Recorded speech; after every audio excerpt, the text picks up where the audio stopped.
Oh shit! See, that's why I said save it for the podcast. No, I don't want to I'm get going to rule the world, or I'm going to in change trouble. But I guarantee that I will spark the brain that will change the world, and that's our job. You have to make it.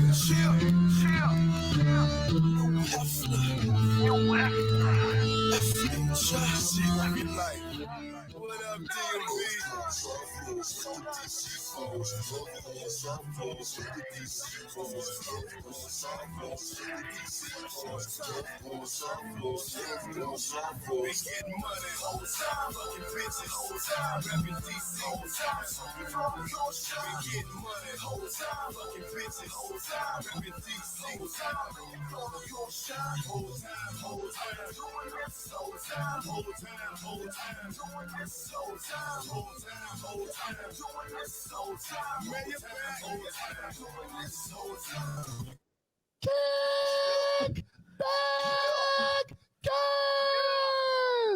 JB, what's the name of the podcast? Nigga, it's a pod named Kickback.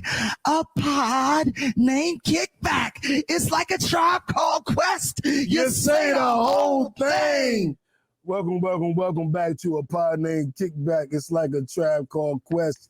You say the whole goddamn thing, as JB just tried to tell you.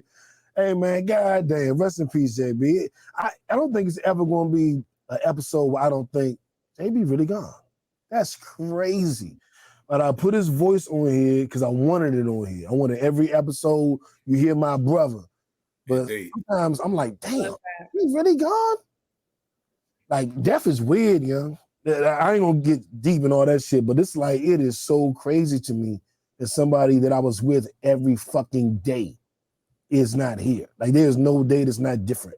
So rest in peace, JB. I love you. I talk about you every day. I celebrate you every day. Yeah. Man, so welcome back to a Pod Named Kickback, niggas. Let me introduce myself. Let me get.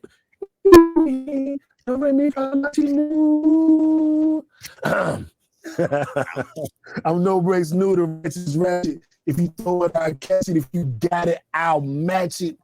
Each and every week, we right back at it. I am the Black Savage, the Magneto of my people, and it's Black History Month. Let me say it again. The Magneto of my people. Brat, talk to him. Hey, y'all, I'm Brittany Sade. The corporate black girl. The corporate black girl. Lips popping. Randy, talk to the people. Hey, it's your man Randy T. Man up all day, every day is where you find me in here. Let's get it. Let's get it. So I want to shout out our sponsors, and I've been saying it wrong for the last couple of weeks. Let me say it correctly. Toy Bar. Get your money right. Exactly. Toybar.com. TOYBARR.com. That's where you go when you want your lingerie and you want your sex toys. Toybar.com. And if you use the code Kickbackers, you get 10% off of your everything. Whether it's the rose, the wand, the lingerie, the vibrating panties, use the code. Get your 10% off. I got you. Also, shout out to Mo's Marvelous Cleaning. If you can't see behind me, it's Prince right there, Tupac right there. The albums have been dusted immaculately. They're shining and glistening because Mo's Marvelous Cleaning.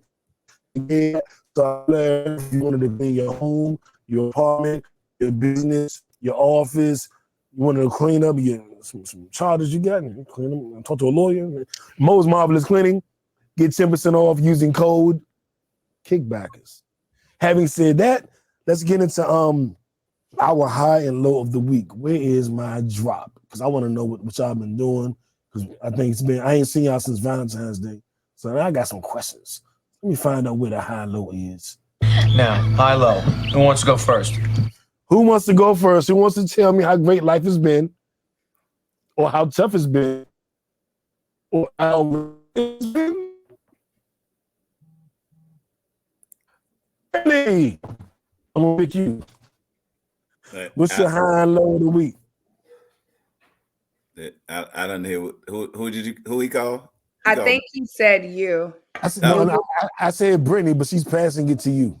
Ladies Oh, first. no. Okay, ladies first. I'll go first. So, as far as my high, I would just have to say, like, this week, I have been very busy, but I have had the opportunity and different occasions to be around some great women.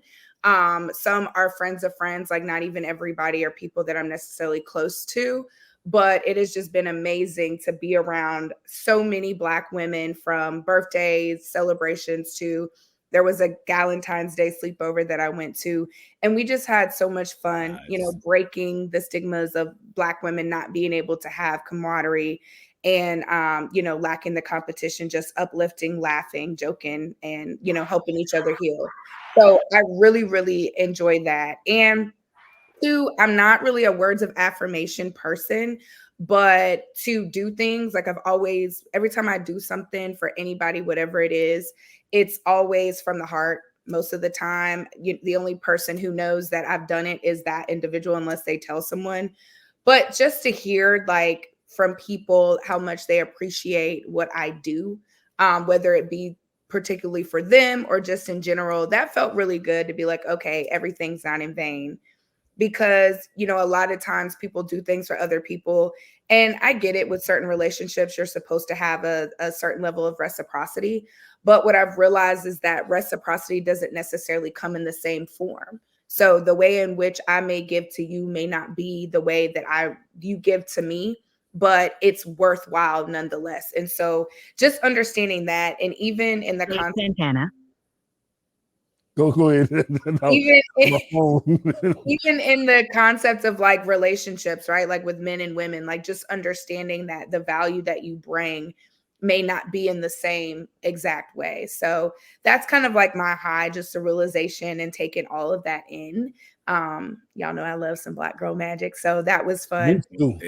Hey, I'm coming to the next Galentine's. Brittany, invite me. We call that motherfucker Nalentine's. where was mine? Yes, we had a lot of fun. And I could try to pick a low, but I really don't have a low for this week. I mean, I'm exhausted, but it's all been worthwhile. So I don't have any complaints this week. Boom. I like it. I like it. Randy, what you got for us?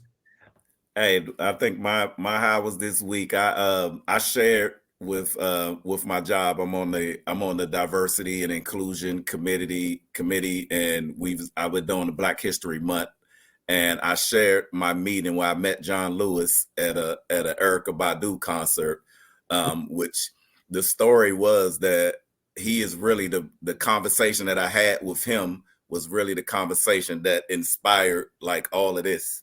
And I wrote an article for our intranet, and it actually ended up being like the top article of the week. That a lot of people was like they was really inspired by what I wrote for them, and like it was the conversation that I had. It made a mark on my life that I'll never forget. Because I walked past him, and it's like he's sitting there dancing, and like nobody recognizing that. This man is a man who walked arm in arm with Martin Luther King. He's like in the house, right? And I walked past. I was like, "Is that John Lewis?" I was like, "I think I saw John Lewis." And I was like, "I'm gonna go back past him again."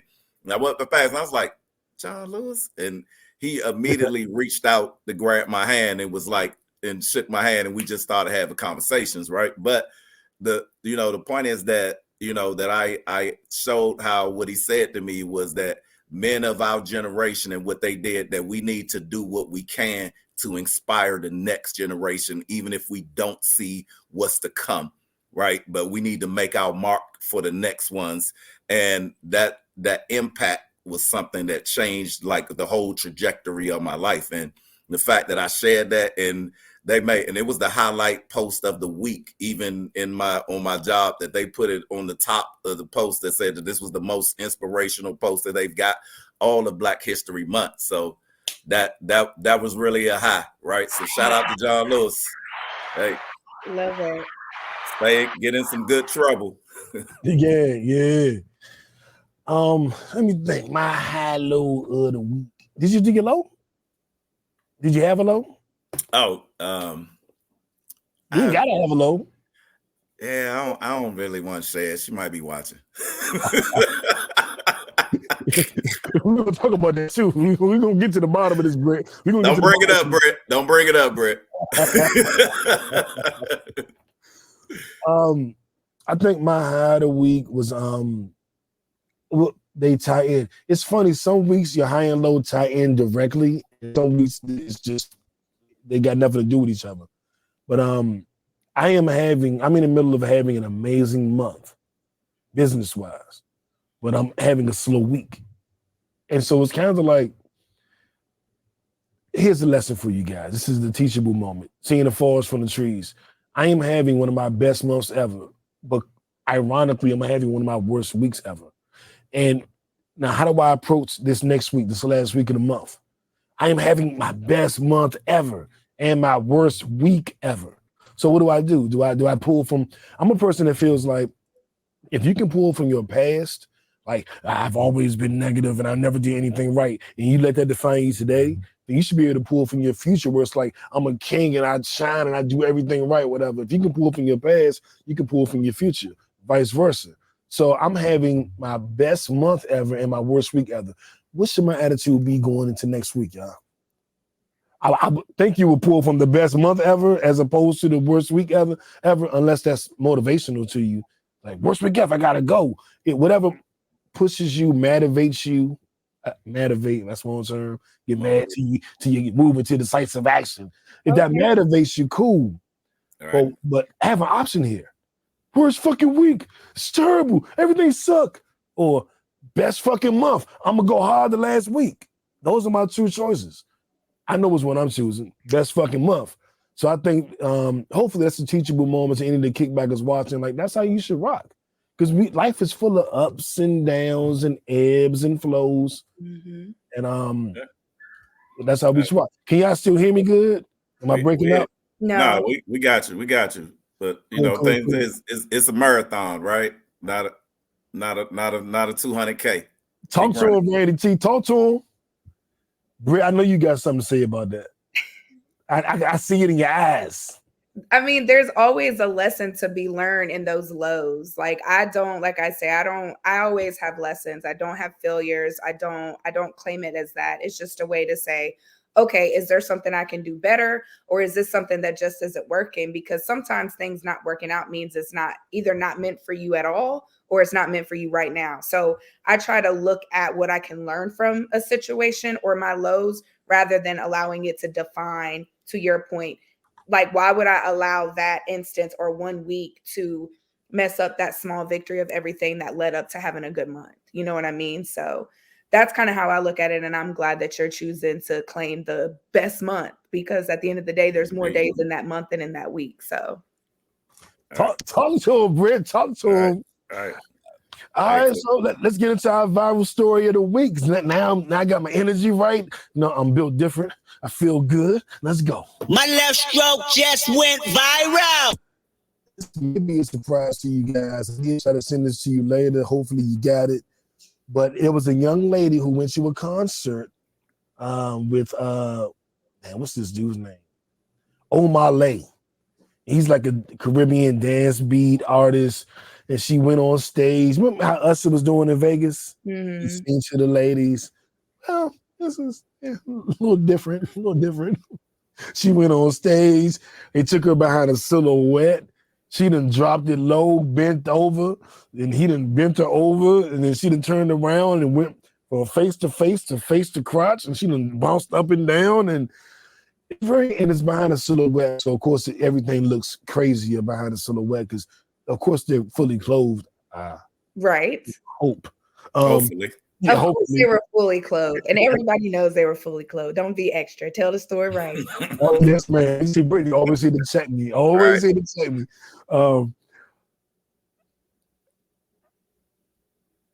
on record saying that I dated a woman who loved Usher, and we actually went to see Usher in Vegas. And if he would have went and sang to her, I would have took out my phone and recorded that shit for her so she could have it. I know how much she loved her. You know what I'm saying? Like, that's like her Ashanti. I know how I feel about Ashanti. That's her Ashanti. So I would have took out my phone. I would have been recording the whole thing I would have been like this. And I would have got every moment. and I probably would have cropped it up and sent her a good video that she could have for her memory. I ain't no hater. I want you to have that moment. Like, why the fuck we go to the concert?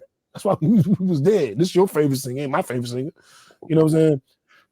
But this shit is a little different. It's a little different. It's a little bit different. Having dated a lot of video models, and I don't say that like not bragging, but just because I've had to deal with shit like this. I understand. I don't like it though. I'm gonna keep it 100. I don't like it. She apologized. She did a public apology because she's like, the situation happened publicly, so I'm going to apologize to my man publicly. I appreciate that, but it's like some things I think it's a limit, dog. I think it's a limit. I think I'm very understanding with a lot of shit. I'm not really insecure. Shit, I've dated poly most of my life, so I'm, I really, you know what I'm saying? Like, Ricky give a fuck. But if our rules are a certain way, if our lifestyle is a certain way, you're just doing too much. You know what I'm saying? Don't have me don't, like women always say, like, don't embarrass me. Like, don't have me looking stupid out here. Just don't embarrass me. Don't have me looking stupid. And she definitely had people looking at dude like, damn, buddy. I'm gonna go straight to Brittany because she's the sole lady on the panel. So before we pile on, well, I don't know where Randy coming from for real. He might feel totally different. But Brittany, I'm gonna throw it to you because you are the designated queen of the night. So, Queen, please enlighten us. What am I missing, or did I hit it nail on? So I feel like, right, everybody kind of gets to determine what their boundaries are in relationships. So I'll say that. So if, her boyfriend ultimately ended up feeling a little bit disrespected by it, then that's kind of their conversation to have. How I view what actually happened is like this. I mean, they clearly had their clothes on. It is a performance, just like with the whole Usher thing, like how, the Keke Palmer and the Usher incident blew out, in my opinion, out of proportion. Because at the end of the day, if she was a dancer on stage that was hired to do that, would it make it different? She still went home with her man. She still, had a good time. It was recorded. Like, and my thing, could I see how it's like, dang, maybe she ain't never do that for her man or whatever, you know what I'm saying? Ooh, you got all excited about this particular performer who might be her favorite. She might have had a little bit of extra energy there that could have been a conversation later. But I think that we as people have been so jaded by like being cheated on and what's considered disrespectful and what's not, that like we can't even have fun anymore. I mean, like I said, the way the public's reaction was, I'm just kind of like, people do a lot more and y'all make excuses for it. Like, this girl was really fully clothed just dancing. But that's just my opinion. Like, I don't think it deserved all that. And I kind of feel bad that she feels so bad after just being in the moment. But I don't think the crime fits the consequence or the punishment that everybody's given her, in my opinion. Yeah. Hey. Randy T, bring us home, baby. Talk to us. Give us that man up perspective. I am kind of with Brittany on this one. I think as a man, like, you need to understand and know your partner that you're with, right? So if she get up there and he shouldn't have been surprised by anything that she did. And if you're doing that for me at home, like, I'm celebrating that, what you doing right there, because I'm secure enough that, like, what you did, like, I would be on social media defending her. You know what I mean? And being like, my queen got in a moment with her favorite artist, and she had a fandom moment. Maybe she took it a little too far, maybe. But if I know that she respects me like 100% all the time, I'm not going to let the public court of opinion decide how I'm going to treat her going forward. Ain't going to change the trajectory of what our relationship was before this incident. Because this was an incident. If we together, we got a life outside of this, and we came to this together, right? So all of that fandom, like for me, like I'm trying to figure out how we can monetize this shit for real. Okay. So that was her moment. I mean? Like, if she wasn't dancing like that, he would have put her off the stage because that was like her moment. Right. Can she get a job? Like, can we get free? My only question is, how you gonna say you agree with Brittany when I was like, I would have been at the concert filming it on my phone for the girl. I agree with you both. She was the last comment, so we all in agreement, right? No, he ended it with, I wouldn't like that. I ain't gonna lie. He ended it with, he wouldn't have liked it. The shit on stage, but also, like I said, I've dated video models who've done a lot more in videos. Yeah. But it's just kind of like, I think you gotta know your person, man. You guys gotta know your person. You gotta know if she giving you that with the clothes off at home, like he just got a taste of them. Like y'all just saw a taste of what I get every day. You know what I mean? And she just pretended to show him what I get the real deal of right now. That's me. We both blowing up off of this. Like for real. He should have came out. We should know him. You know what I mean? I'm just saying. He's walking down the street looking very sad. Very sad. I don't know why, bro. Hey, he was embarrassed because of how everybody else reacted to it and made him feel like he should be embarrassed. Can I add a different perspective? And that's what social media does right now. That people take their emotions based on what the culture tells you you're supposed to feel. Right? I think we're missing something. We're missing something, and out as a former artist that did shows and perform, and like not just small shows. I perform with Outkast and some of your favorite rappers. They all know me. You might not know me, but I bet your favorites know me. Shout out to all the niggas that helped me through my career. Like I would do shit like that and fuck the dude girl. Like I was really fucking their girls. So this ain't just so innocent and it's just. I was fucking them. So it's not it ain't as innocent. Now their situation can be innocent. That situation can be innocent, but we're not going to get naive and act like everything is always nice. No, sometimes when your girl came backstage, when your girl came up into the VIP in Ibiza, I fucked her in a bathroom. Okay, but Let's be clear. But we're not talking about the girl being alone or going in VIP. And if that is the case, so two things can be true at one time. And that's what I don't like that people try to do. Just because that girl got up there, that was her moment. She was dancing. She did her thing. Like that was a whole music video and it wasn't even rehearsed. So big ups to her, because if he had called me up on stage, I would have been up there looking crazy, first and foremost. Shout out to her for doing her thing. But her being able, like her dancing with that guy and his ability to have sex with her, even though she has a boyfriend, those are two separate things. So I agree. Try to do that because a girl standing front row, waving at the guy, he could get her. So let's not act like just because the girl went on stage that she's going. I'm not acting like that. Don't misrepresent my point. My only point is that there could be a reason to be a little insecure. It doesn't make him a bitch ass nigga. It don't make him a sucker. It don't make him none of that shit. Because I literally have to do and like I was a local motherfucker. I wasn't nobody was checking for real to keep it 100. So the ones that people really checking for. So I think that I'm just giving I hate to say devil's advocate because I hate to play devil's advocate. Why you gotta bring the devil into the whole conversation? You know what I'm saying? That's what you're doing. That's what you're doing. But at the same time, again, I get what you're saying, but we talking about an actual situation that happened, and in that situation, she did not end up having sex with the artist. So I think she left with the boyfriend. I just to be fair, I think she left with the boyfriend. Right. So you made a great point. You know situations I've been in and opportunities and all of that. I get what you're saying. I understand that is true, but that's not what actually happened. And I guess I feel bad because that's kind of the perception that's being put on this woman when she literally left the concert with her man.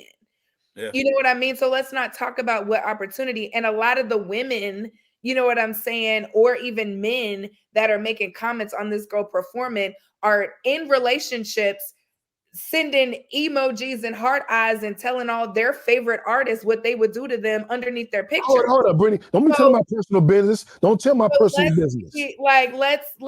Let's be fair here. Let's be practical. Your business ain't person. You know what I'm saying? Like, y'all be underneath Lil Durk page, hard eyes and whatever, like you don't have a man. So don't get mad at this girl for having a good time with her favorite performer.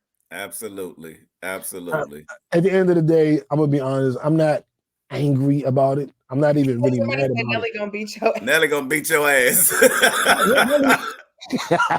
Nelly ain't worried about him. Nelly is secure. Nelly better be worried about me because don't make me show the video where Shanti wishing me happy birthday and shit. Don't make me do it. I've done it on multiple episodes. Erroneous. Hey, Nelly can't fight, but on the point though is that she went home with her man, right? And for every relationship out here, whatever happens out there, you should not let culture tell you how to treat your person. You know what I mean? You know what you got, and be secure in who you are and who you with, and then all that other stuff don't even matter.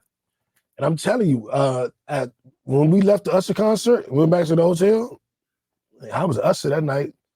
Yeah. Hey, if Slim listening, I'm gonna give you all your fantasy, get man. your girl a job. All your fantasy. I'm Usher tonight. Take it nice. Yeah.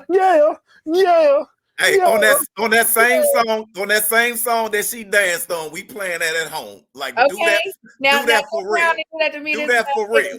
Off. I know that's right. Don't make me call it. I should call it. I'm really tempted to call it, but like, do you think I would have been jealous with Usher? I'm so tempted, but you know what? I would have called her just so she could stamp it. Like, that's just like me getting mad because my man is strapped up and Janet Jackson is dancing on him. Like, I'm supposed to tell him, you should have turned that down. You should have never laid down on that bed. Like, no. I'm calling. I'm seeing if she answers. I think she ought to dinner. But I'm gonna see if she answers. If she answers, I'm gonna let her see the story. I feel like Randy put some don't worry about that. We gonna see if she answers. She's out to dinner. Hey, Kristen said, yeah, my dude watches my footage. She didn't answer. She didn't get enough Usher impression on her. Anyway, next topic. What happened? Let's move. Look, you better call her. You better text her. You better call me. She know what time it is. She probably like, why the fuck is he calling me on the podcast? That's right. That's right, Diana. We hyping it up. Yeah, my dude watches my foot. Oh, my footage. People got to get their own relationship boundaries. Exactly. Indeed. Earlier. Don't let me get into because that's one of my new fetishes right now. But we'll talk about that another episode. Yeah. Not this episode. Let's move on. You know, the Kickback universe. Next week. Our Avengers, our Kickback Avengers, we all had different missions. But I do want to, something that's really been on my mind that I really felt kind of bad about. Me being Niall Tariq Newman, Mr. Pro-Black, power to the people. One, I do want Black History Month to be moved to August. That is a mission in my life. That is, I have a couple missions. One is to positively affect 1 million people who deal with depression. Whether it's through the podcast, whether it's through me talking in the street, whether it was through my rap career, whether it's through me just reaching out and recommending books and shit. My life mission, my life's work is to positively impact 1 million people who suffer from depression. It is also to marry Ashanti. And lastly, it is to Randy, you gotta relax. Thoughts become things. Also, I want to move Black History Month from February to August. Okay. Do you want to elaborate on like why August? Well, one, it's 31 days, but two, I think for us, Black people, we want a month that's dedicated to us to be. I'm not about to play. I'm sorry. Because I know what she meant when she said bunny hopper, and Randy just said, what is a bunny hopper? I am weak. I'm sorry, dude. Keep going. Oh, shit. Hey, hold up. It was that. Like, I know I'm pro-Black, but I want to make it I was waiting on that. Okay. I get it. Keep No, going. I'm not a bunny hopper. Actually, I'm not opposed to it now. It's rough out here. I ain't found a wife yet. Anyway, on to Black All right. History. Yeah, August. Why we want I'm August? gonna move to August because I want to be in the summer month because that's when we thrive. Our kickbacks, our vacations. It's a great time. June used to be Black facts. June used to be Black Music Month. Now June has become the LGBTQIA community has taken over June as their month. So June used to be Black Music Month. So we've kind of had like a Black History-ish type thing going on. They just roughed that off. It's theirs now. They took it. Let's get out the way. Juneteenth still there. We still got Juneteenth. So I figure August because most schools now, when I was in school, high school, junior high school, we didn't go back to school till middle of September. Now these kids are going back to school in August. So you'll still get some curriculum around Black History Month. You can still get some education around it, some formal education, but you'll also get some vacation time. And I think like that's what we are. We vacation and education. So I think it should be moved to August. Okay. No matter when it is or when it's moved to, if I don't get this accomplished or not, we need to acknowledge when it happens. I do feel a way that the shortest month of the year is the month they gave us. I think that's some racist ass shit. 28 days, this year 29. But also, like, I haven't celebrated it. I haven't been talking about anything. I haven't been bigging anybody up. I haven't gone into the history. I haven't celebrated. I have a homegirl childhood friend who, for every day of Black History Month, she reenacts a picture of a prominent Black figure, whether it's, Hattie McDaniels or Beyonce or fucking Little Kim or Coretta Scott King. She'll just take a picture and it'll be that picture on one side and her reenactment on the other side. And she does it every day. That's dope. It really is. And I posted it on my page and I'll post it again tomorrow so you guys can follow it on Facebook. But like, I haven't been celebrating. And now I just want to celebrate it. Like, this is the last episode in Black History Month. So I just want to talk about who you like, who your influences, who do you want to acknowledge? Is there anybody you want to shout out? Have you seen anybody locally? Have you seen anybody in history? What have you seen? Let's love on our people. And it can be however you choose to do it. If y'all want me to go first, I'll go first. Like, I don't know. No, let me go since I was already on mines, right? With John Lewis. So let me go. Let me go and go into the John Lewis Act is still sitting dead at Congress. We've had 3 different Congress sessions that the bill is still sitting and not being passed. Because what a lot of people don't realize is that the Voting Rights Act has been eradicated. It no longer exists. And the John Lewis Act and since they eradicated that, in different states, there have been 106 laws that have been written. 106 laws that have been written that prevents Black people from getting to the voting polls since the Voting Rights Act that they said was insignificant now. If it was so insignificant, why do we have 106 laws that have been written that came out directly after that happened? Not to mention, we had an Asian right hate bill. We had Asians got beat up for 1 week in New York. 1 week in New York, they got beat up and they got a whole bill passed, right? But the John Lewis Act is still sitting dead in Congress. So I'm saying, everybody who's listening, put the pressure on your Congress people where they at. The president don't have nothing to do with this. It is your local Congress people who represent you to tell them that we need to get the John Lewis Act passed, because the Voting Rights Act that he fought for, that Martin Luther King fought for, the bridge on Selma where all of them got beat up, and that was for the Voting Rights Act. That people don't even realize that it don't even exist anymore. And that's why John Lewis wrote the John Lewis Act to say that we just lost a whole lot of rights that they said we don't need anymore. But if we don't need them anymore, then where these 106 laws came from that's preventing us from getting to the polls, from our votes being counted, right? So that's my crusade. If we want to talk about Black History Month, the John Lewis Act, look it up. Put the pressure on your congressman, wherever you listen at, wherever you at, and tell them, get it passed. Get it passed. And how do they put the pressure on the congressman? They call into the congressman's office Absolutely. Did they write a letter? How do they Email put them. question? Brittany, you want? I can tell you now. You first know who your local congressman is. Find out who's the one. I know who mine is. David Trone. If you listening, I know you up for re-election. Pass the bill. Pass the bill. Know who your person is, and then you can send them emails and let them know and tell them directly when you see them campaigning. They across your Facebook page or whatever. Put it on there. Hey, what's up with the John Lewis Act? What we gonna do about that? Like there are things that they are supposed to do for you and tell me, what are you doing for me that I need to tell you that you are my representative in Congress? What are you doing for me that I should vote for you? This is the time when it's election time, this is when we apply the pressure. That's Randy Luther King right there. Randy Luther King. I love it. I love it. Yes, sir. I love it. I love it. Randy P. Newton.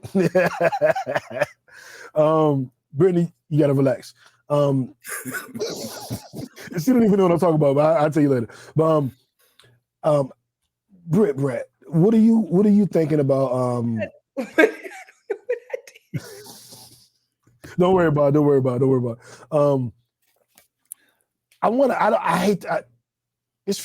don't want to do this, but I do want you to speak for the sisters that haven't gone acknowledged this month. But I think sometimes that's unfair. Like, you're the woman, you speak for women. So I speak for the women, and you can speak for Black history in general. I don't want to put that on you, but whatever you're comfortable with. Hi, Ashley. Well, I just want to say, and I'll let you kind of come in for a landing with whoever you want to acknowledge, whatever you want to acknowledge. But what I want to do is just say that I feel like Black History Month should be longer, but I feel like Black history is just something that we all together should make sure really happens 300 as many days throughout the year, not a longer month, not, this month or that month, but really be able to identify what people are doing throughout the year. It should just be an everyday thing, the same way that we acknowledge, all other cultures or anybody else. Why argue about it being a month when we all together can do things to make sure that we show appreciation and acknowledge people who have done things on a day-to-day basis? That's right. Don't be trying to Valentine's Day our people when it's one day a year. It's Valentine's Day all year with me, baby. It's Black History Month all year with me. You know what I'm talking about? So, yeah. But I take any opportunity that I'm given to acknowledge my beautiful, beautiful Black women. So I want to shout out to Ashanti and all that she's done for our people over the years. But no, that's some real talk.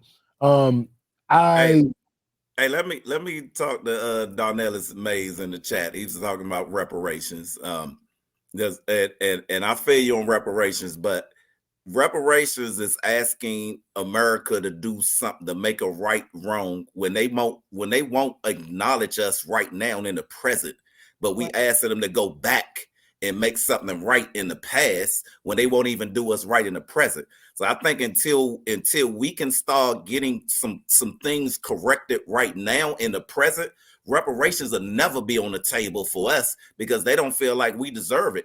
Because the way that the laws still act and the way that they still treat us now, like reparations, that is something that's so far back that it's a fight that we have. It's bigger fights that we can win that reparations won't even matter.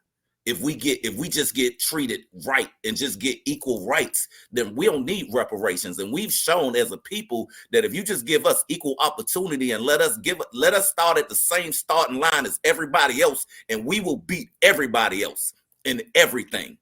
So in my opinion, fuck reparations. I don't need them. Just give me a fair chance. Just let me start at the same starting line as the Trumps, as everybody else, is all of them, and watch me shine. And I 100% support that. I 100% agree with that. And I want to acknowledge that. But sometimes getting the opportunity to start at the same point comes with reparations. Sometimes, not all the time. Sometimes in order to get that fair starting ground, reparations are needed. Sometimes it's not needed. But Burke said, damn. Let's Randy go. was fired up the people, Randy. You done fired up the people. But I do want to acknowledge a couple things. Damn, I'm having a brain fart. But I know that with our people, you know, we've had our struggles, we've done things on our own, and sometimes there's assistance that's required or needed. What I really want to do is acknowledge, I think sometimes when you can see how far you've come, it gives you the opportunity to envision how far you can go. And we are not solely only descended from slaves. And sometimes people go too far, like everybody in Africa was a king. No, that's not true either, y'all. Right. Everybody's going too far. there were hustlers and shop workers and car drivers and horse tenders and all that shit in Africa too. There were kings and queens, but there was every damn thing else too. With some rappers and shit. It was everything. And So, indentured slaves too. indentured slaves too. So we're not all technically descended from a king. I'm a king, but we do have royalty in our bloodline. I think that's what was missing from the conversation in the 70s, 60s, and that's why it became so prevalent in the 80s and going into the 90s. And I do want to acknowledge like Madam C.J. Walker, invented the straightening cone, the first Black millionaire. You know, Alex Haley, one of our greatest authors. You know, Marvin Gaye, Bob Marley, Tupac, Michael Jackson. You know, some of our greatest entertainers, Denzel Washington, Diane Carroll, Oprah Winfrey, you know, one of the first Black female billionaires. There are so many. Ashanti. Did I mention Ashanti? Yeah, no, Booker T. Washington, the first black man to really be a millionaire. Booker T. Don't leave him out. W.E.B. Du Bois, you know, the souls of Black folks. You know what I'm saying? There's so many people that we can acknowledge. Matthew Henson, the great explorer. You know, he has a street named after him in Landover, Maryland. Dr. Daniel Hill Williams performed the first successful open heart surgery. You know, we have accomplishments upon accomplishments, and I don't expect to tell you everything in one segment of one episode that I decided to do at the end of the goddamn month. Shame on me. Shame on me. But I want to throw something out there to you. Like, we are a powerful people, and sometimes if it isn't in, like, to me, I have to read self-help books. I have to read Frederick Douglass, Senator Frederick Douglass. I have to read these positivity books, whether it's in business, self-help, or even in history, to constantly build myself up so I don't revert back to my bullshit. So I constantly have to feed that to myself. And I think sometimes as people, we got to constantly be reminded, like, dog, we ain't slaves that just came here and then made rap music and now we're here. That's not who we are. We have a glorious history in this country. We built this country. The slaves built the White House. Not just the country. We built the whole world. Like, if you ain't been to the African American Museum, the Trans-America slave trade, we were building Europe and all other countries before we built America. That's what people don't know. We built it all. Like, we did it all. And I'm gonna say this story. I went to Croatia and I was talking to some when I was in Croatia.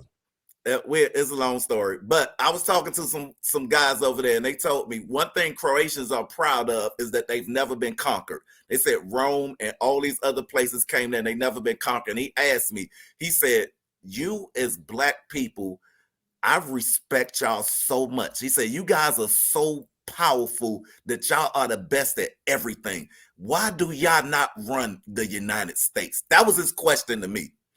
Right, from a man in a country who has never been conquered, said, why do y'all not run United States? He said, y'all are the best at everything that y'all do. Y'all the fastest, y'all the smartest. Like, anything that y'all get in, y'all conquer and do it. But the Jim Crow has been so embedded in us that if they gave us reparations, we would go straight to the Asian communities and the Jewish communities, and we would plant all that money right somewhere else and not our communities. We ain't ready for reparations, right? Because we don't understand. We already don't understand our power, and we still fight against each other so much more than empower each other. So no, we ain't ready for that. I agree. And I think we do understand our power. I don't think it's a understanding our power. I think it's being okay with not being the person who. I feel like the camaraderie, the togetherness, like what needs to be done, right? Everybody can't be the boss. Somebody's going to have to be okay with, just simply playing this position. I think because of what's been embedded in us from slavery years, from a long time ago, everything is a competition with Black people. So it's not a matter of, do we recognize that we have the power? I think everybody says that. You know what I mean? I think that the real issue is that us really coming together and doing what it would actually take in order to make certain things happen. I think that's where we drop the ball as a people. There are a lot of small groups, right, that are trying to do it, but it's not enough people with the same agenda to get it done. I agree. Right. And I think Jim Crow keeps us separated. Jim Crow keeps us separated. And I would speak to that too. I do think that in a lot of situations we don't, and I don't want to make this on fairy tale shit like we don't dream big enough, but we don't plan big enough. We don't aim high enough. We aim for, I'm gonna give me a little good job, I'm gonna do what I gotta do, and I'm gonna take care of me and my girl and my kids, and that be the extent of like a lot of our visions. I was envisioning taking care of Black people before I even knew what taking care of myself really looked like. And I think that that don't make me better than no fucking body, but that's just what my mindset was, because I came up under Bob Marley, Malcolm X, Marcus Garvey, like my name, like, you know what I'm saying? Like, I'm now Tariq Newman. Like that is what was in me as a child. And I just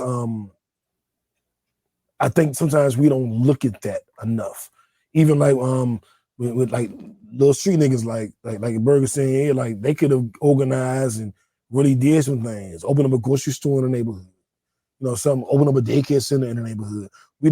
A lot of times we don't think about that because we're groomed and raised with the lack mentality. So we're always thinking of lack. So helping someone else speaks to that lack, and it kind of triggers that lack. And you don't want to help nobody else. I got to do for me, and I ain't got enough, and I got to do me, and I got to do. And it's like, damn, if you could think of a world of abundance, if you could view the world in a level of abundance, you wouldn't be so afraid to let somebody else shine, or to encourage someone else to shine, or to sacrifice for someone else's shine. And I think that's a thing that's plagued us. I think it is kind of falling to the wayside, because a lot of times I'm seeing people that's supportive. It's haters, and that shit exists. But I'm seeing more of a support network lately than I've seen probably in my lifetime. People that just genuinely like, I got your back. She calling back? Yeah, that was Ashanti. That was Ashanti. Sorry, everybody. Hey, Ashanti. Yes. Hello. No. I didn't say that you didn't love me. No. That's Brittany. From the podcast. Sade. Well, ma'am, don't call her by that name. That is my friend. What she call me? You know what? I'm just gonna call. Oh, you're sorry. Oh, thank you, baby. Because I have female friends too. You can't do that. Yes, Randy's on the show tonight too. Yeah, he was preaching. You know Randy. Yeah, he got the audience going. Yeah. No. She's back now. She was at the Super Bowl. And I said Nelly can't fight. Oh, she said we all know that. All right, boo. I'll see you later. Bye-bye. All right, anyway. So let's move on. Let's move on, because Brittany got a hard stop, man. Let's move on. All right, let's move on. Did we do Black History justice, y'all? Did we talk about some things we needed to? I think we did. Darnell is Podonomics is a great. Hey, you right about that. Everybody need to learn about that. If you don't know about it, look it up. That's good stuff. Oh, the Battle of the Bullet. I learned that when I was about 15, and that was one of the things that made me fall in love with Brother Malcolm. Yeah. Ultimately, Battle of the Bullet. Shit. Yeah.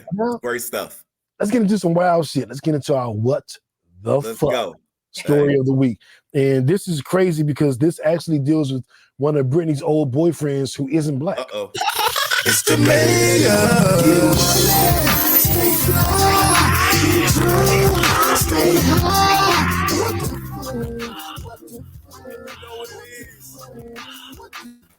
Brittany on the crossover? What? They fly. What you say, Britt? I didn't say anything. That was Randy.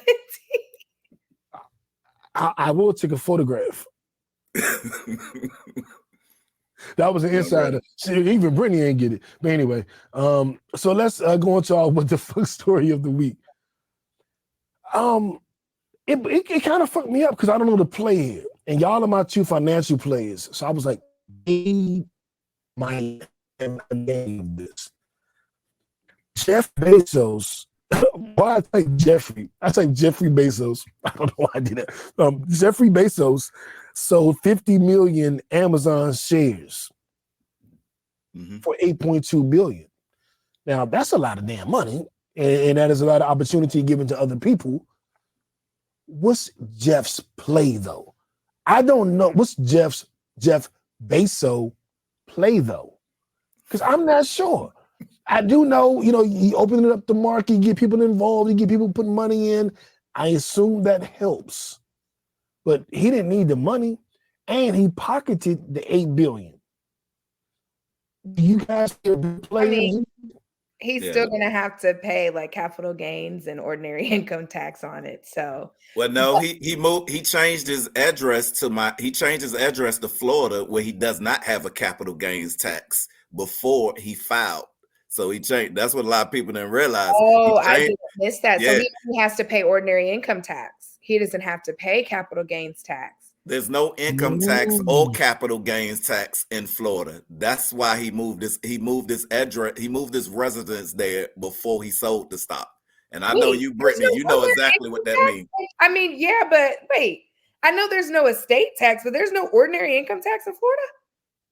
He doesn't pay. He escaped the capital gains tax, and I know that's the main one. I'm not sure. I might be wrong on the income tax, but I know it's no capital gains tax. Definitely. And NBA players have said historically, like when you get that big contract, you want it to be your Miami contract. You want to be with the Miami Heat, Orlando Magic, one of them, because of the tax breaks. And he changed that a month before. And he already had it set up with the FEC that he was selling these stocks before he moved. So he had the deal already set. There's no income tax in Florida. Yeah. So how much money did he save? How much money did he make by doing it? Not what he sold. How much money did he make selling that on taxes alone? So tell us, Brittany. Oh my gosh. So there is no, and y'all know with the different states, I'm really big in Florida, in Georgia. So when different things come up, I have to refresh my memory. But wow. Yeah. So he changed his residency. And then, I knew about that. Yeah. Because that's especially why a lot of people like that Delaware directed trust. I saw it in my LLC in Delaware. Yes, sir. My LLC in Delaware. Yeah. I was told, I didn't know about Texas, but I started my LLC in Delaware. I was told that 20 years ago. Delaware is that's a popular place. Okay, well, in no that sales case, tax in Delaware either. Nope. What a smart man. And I do know that Amazon went up because we were talking about that. I saw my portfolio. Mine too. I wish I had more shares. But so the play here, so the thing about it is it's a couple of things, right? So now that I know that he changed his residency to Florida, so now he gets to save on his tax liability because I'm sure he has other losses that are gonna, he doesn't have to do that. Now, the thing about it, though, is he may not have to do anything post-residency change. What he's probably going to do is use some tax loss harvesting to help out because he's still going to have to pay taxes for wherever his residency was prior to changing it. He is going to have to pay that, but he's going to be able to do some offsetting, which is very smart. He is a great CPA and financial advisor. And he probably has both because a financial advisor is not a CPA and a CPA is not a financial advisor. But that is a conversation for another day. Okay. But so not only did he do that, right? With the stock itself, with Amazon, it caused like all the movement, the hype and all of that. It caused Amazon's stock price to go up, right? And then what he probably did it for is a lot of times what people don't understand is it's like, okay, he sold money. Now he has 8.5 billion, which is liquid, right? Capital, because you can have an investment portfolio, but you can't really do anything with it but use it as assets and going towards your net worth until after you sell it. So now that he has 8.5 billion in liquid In the cash pocket. in the pocket, he will probably either reinvest once the stock price goes down. It's not really smart to buy in at a high stock price. But he might be raising capital for something else. Like, you never That's know what I what Jeff think. Bezos is up to. So it's either People have been hitting me saying that he was looking to invest in our podcast. I didn't believe it, but now that you say that, I'm like, that's why he got the 8 billion, because he knows I wanted 1 million, Randy wanted 1 million, but Brittany wanted 8.47 billion. So that's probably why he did 1 it. million. It 1 was million wasn't enough for me. negotiable, though. I did say I would take 3.5. Yeah, yeah. Oh, that's nice of you. I was willing to negotiate. So. Oh man. Nah, I need at least 5. I burn $1 million in a day. Hey, but here's the thing. Something big. I think something big is coming. I don't know what he's planning. That's what I'm asking but y'all. What is it? I know he want to put the money back in his pocket because he paid $500 million for that yacht. If you don't know about, look up the yacht that he had built. That he paid $500 million. That they literally had to put this thing together. That the yacht that he built. Look up his boat that he built. He got a yacht like nobody else has ever anywhere. $500 million out the pocket. He probably figured out some way. That's probably has something to do with the business. Like, he is not only like good at business, like acumen and realizing what people need and how to acquire businesses, and like, he is great at that. But he's also either very smart, or I'm sure he has somebody really smart on his team, that a lot of these things that we say, oh, he paid X amount of money for, there's no telling what he's doing on the back end in order to like align things with business, to where, you know, he could have registered that yacht as like, they may take the yacht out on events and somehow it's like a subsidiary, you know, to Amazon, and he's using, like, there's no telling, because people do that with their vehicles.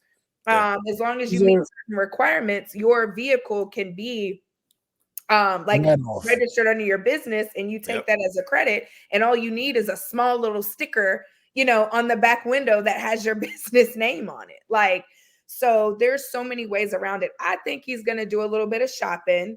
And I think he's probably has another business venture. He might buy some type of team.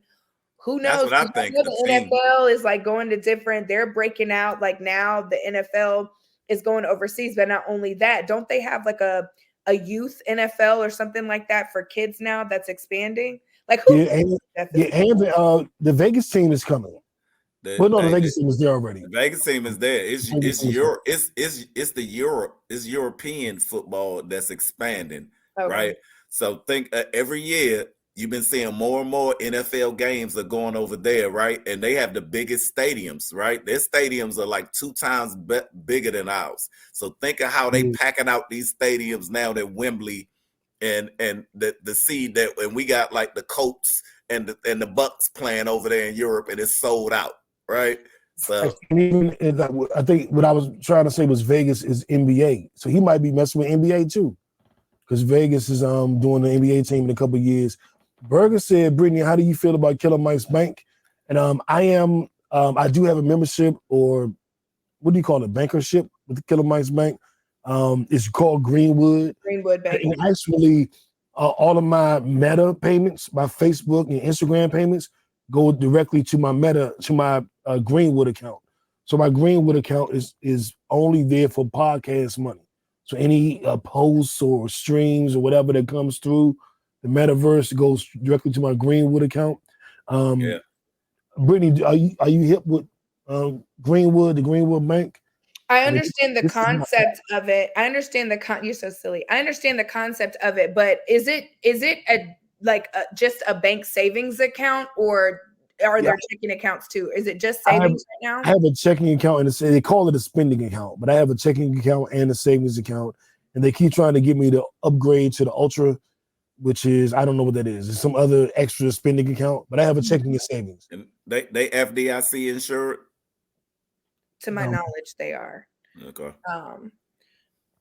I mean, Well, so FDIC insured, but they would have had to have purchased the does it say that on there? Because they also would probably need to have some sort of additional insurance, but that's kind of back on the back policy that as a client you can ask what their insurance is as far as your And just so you know, they have an online registry of Black and Latino businesses in America that drives the recirculation of dollars in our communities. And this has ATL, DC, and LA, which, you know, we from DC, well, me and Randy from DC, but live in ATL, of course. Well, he's back in DC. But they got Oohs and Ahs up here.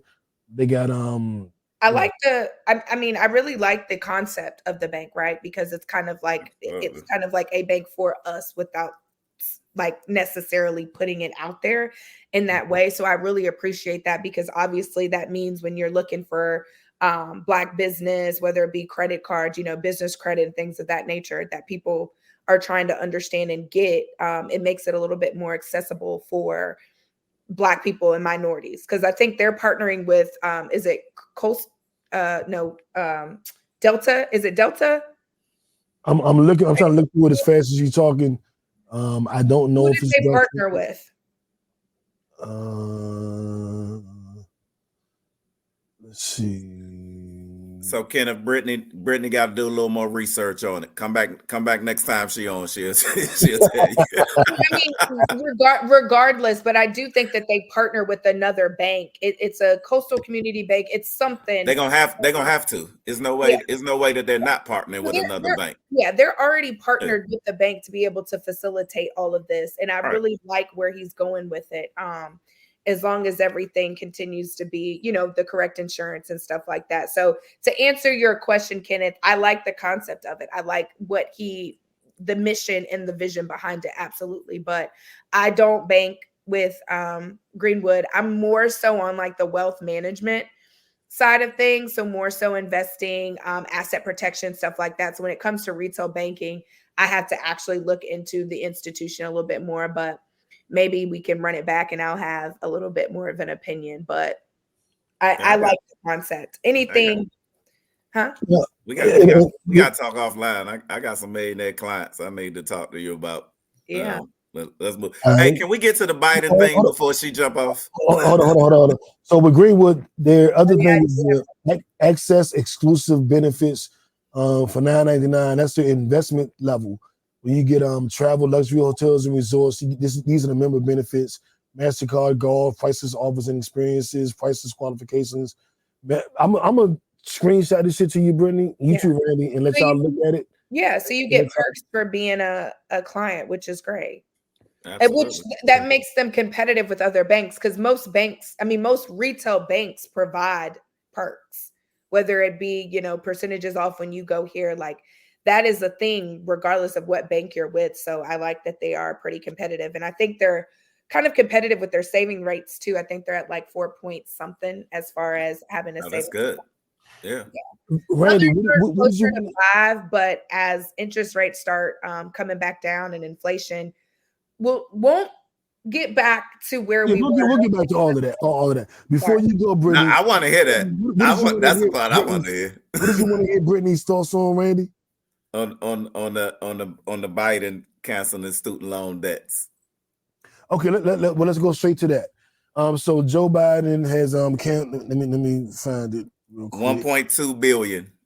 My man, 1.2 billion.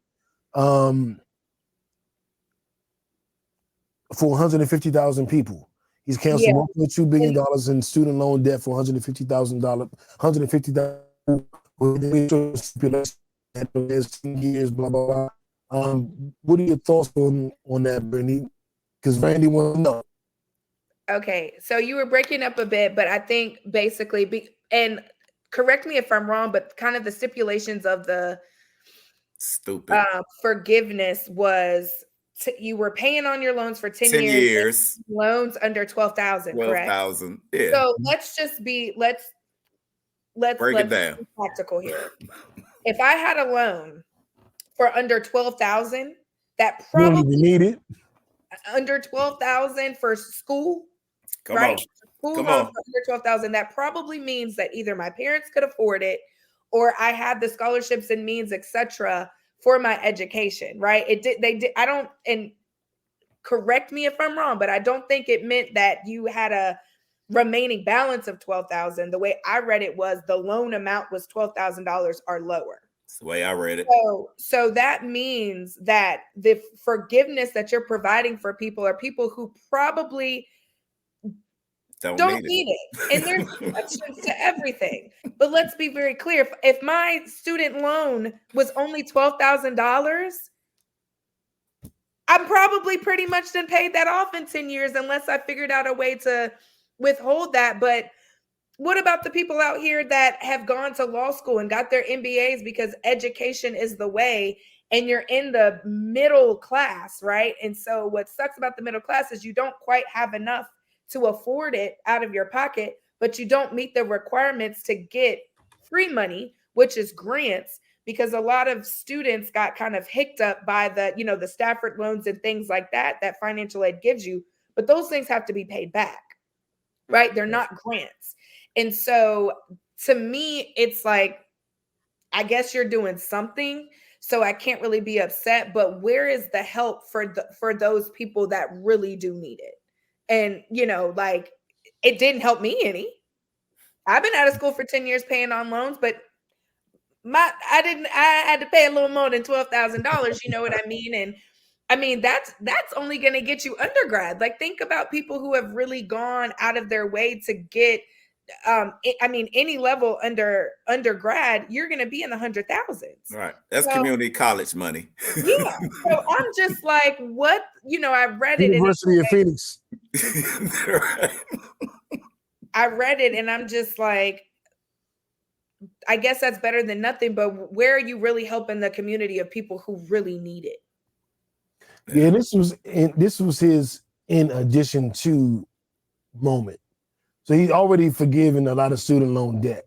This was his. What were the stipulations? Do this.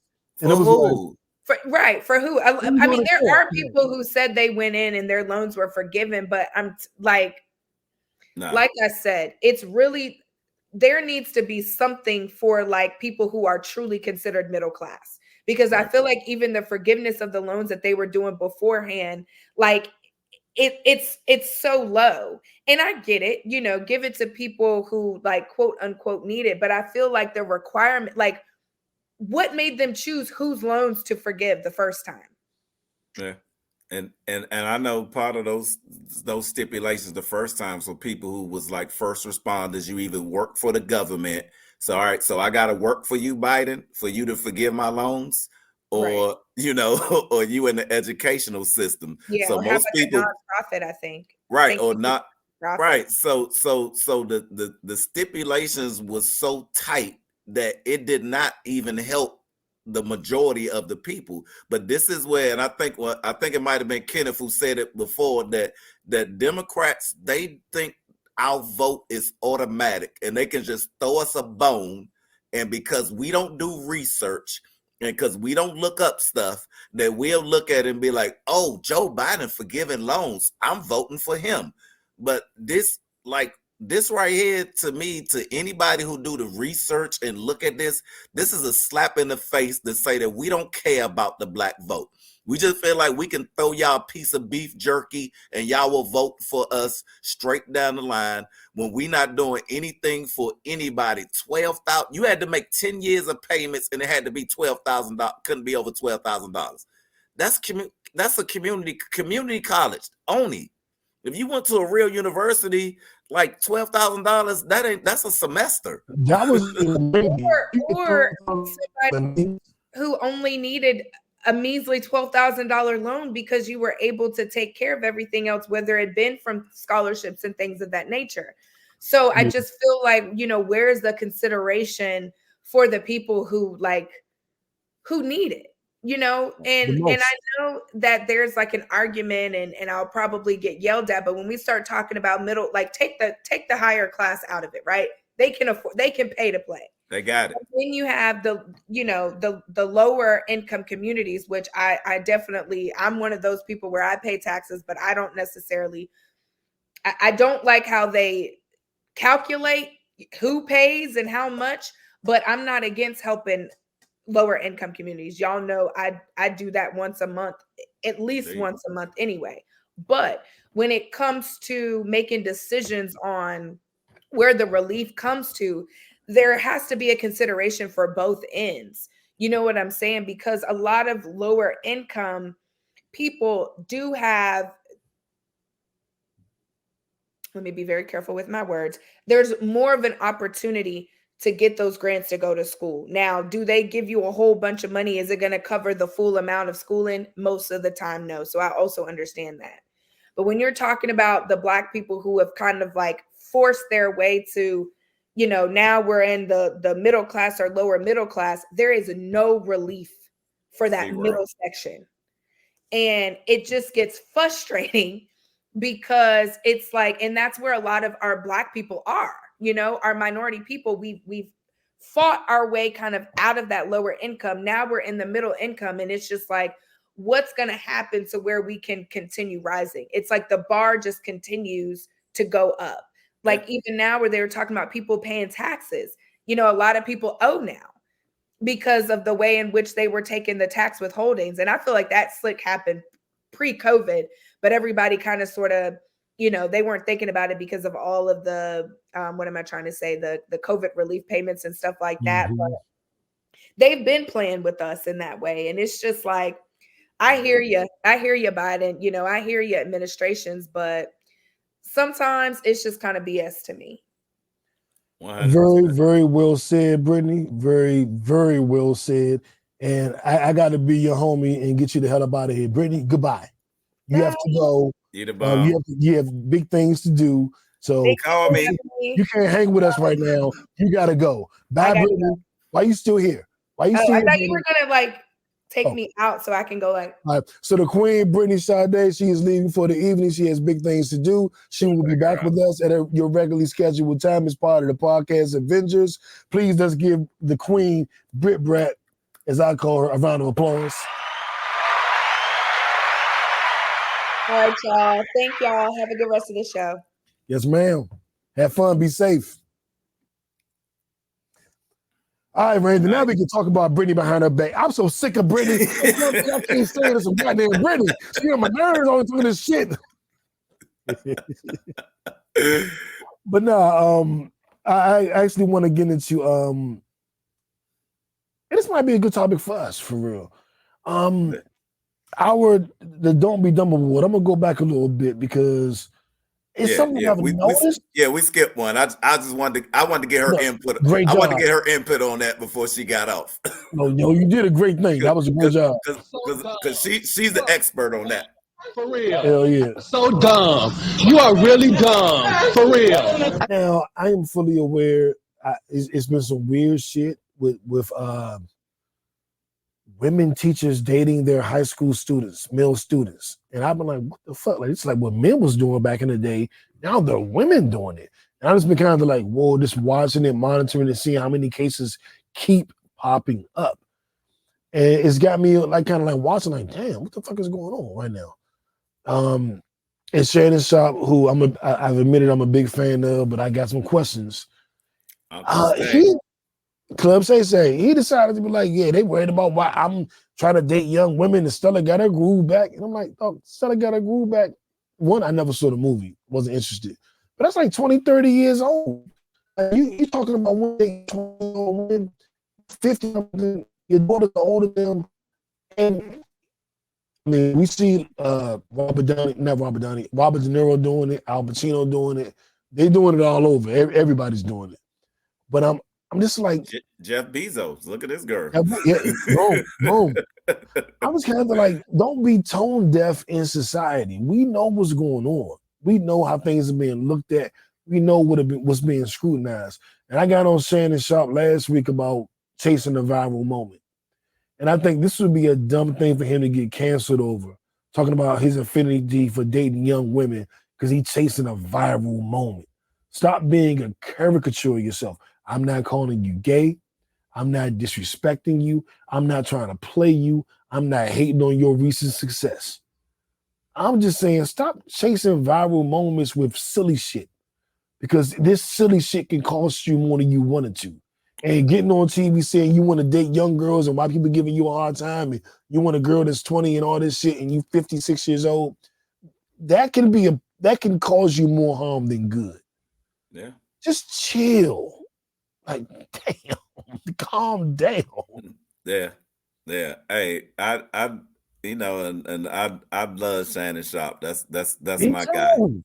That's my guy. And I'm so happy that, you know, with the Cat Williams interview finally start giving him some recognition that he truly deserves. I think that he does. But I'm with you. You can't, and I alluded to it earlier that you cannot let culture dictate your opinions, right? And follow off of that. You got to be true to who you are, and then especially somebody like him. Once you've gone viral, that now with what you've done with that interview, now you got a standard, a bar that now, like, yeah, you used to could kick it with bottles of Hennessy on stage, but now you're going to be scrutinized on a whole nother level, because this is what I truly believe. This is that with every measure of success that we as Black individuals, especially Black men, achieve, they want to, the powers that be want to keep us in check. And they looking for any moment that we can make, that we will make a misstep, that they able to take it away from us. Because think Fox is still mad as hell at him for leaving over him and the beef that he had with Skip, right? Because Skip pushed him out the door. I mean, whatever it was, they felt like we paying you enough money that you should have been bigger than that, right? And that Skip fired him. Be clear. Yeah, no. He fired him. No, Fox Sports still wanted Skip, still wanted Shannon. They wanted Shannon. Shannon was like, I ain't coming back. No, you're wrong. Skip fired Shannon. He was fired. He talked about it with Stephen A. Watch the Stephen A. interview. He was fired. Well, I missed that part. They seriously regretting that decision, because hell yeah, they regretting it. Because that show numbers have is non-existent. they are non-existent now, right? They're non-existent now. And yeah, I miss that part, but it still shows that the power that be still think that they can always crack the whip on us no matter what level that we at. You know what I mean? And go back to how they did Kanye and stuff like that. No matter where you at in life, they still want to show us that if you get out of pocket, that we will crack the whip and bring you down, right? So even now, and now even knowing that and not knowing that he was fired, yeah, it is time. Skip should have been gave it up. But the only reason I watched that show was for Shannon.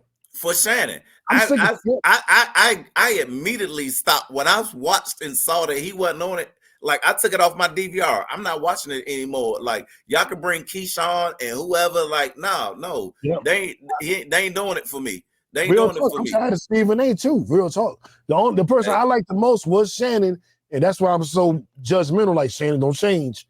You was the only one I liked. I ain't like Skip. I ain't like Stephen A. Don't you change on me, Shannon. And that's why he got to be careful now, right? Because you still survived this, right? And ESPN picked you up immediately, right? You transitioned to me. You transitioned for the better. Like, Skip did you a favor. You know what I mean? He freed you up to do this. But now don't get on some cultural bull crap and take yourself back, because that's what they want, to get yourself canceled because who you want to date. Like, Slim, like that, we don't need to hear about it. Now, I do agree with him, and there is a double standard on it. This is the part that I agree with him, because I watched the whole interview, that I agree with him. There is a double standard. Older women can date younger.